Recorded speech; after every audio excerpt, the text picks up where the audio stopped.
Краткиот хорор филм снимен по сценарио на Штипјанка која живее и работи во Холивуд победи на Blumhouse Interfilm Festival.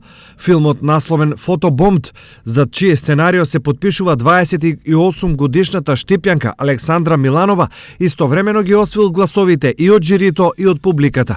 Веднаш по неговото споделување на фан страната на Blumhouse продукција на социјалната мрежа Facebook, за само 2 дена Фотобомбд го срушил рекордот на најгледан клип, надминувајќи 100.000 прегледи.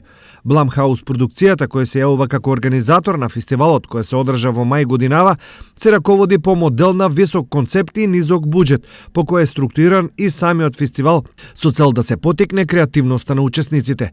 Фотобомбд е снимен по строи критериуми каде не е дозволено да се инвестираат парични средства и единствена филмска опрема која е дозволено е телефон со камера.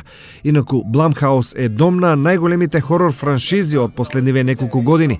За илустрација, главниот извршен директор и основач Джейсон Блам се најде на листата на 100 најмукни личности во забавната индустрија во Холивуд за 2016 година, објавена во Холивуд Репортер. Инаку Александра Миланова во јануари годинава магистрирала на оделот за сценарио на Њујоршката филмска академија, каде студиите ги завршила со почести.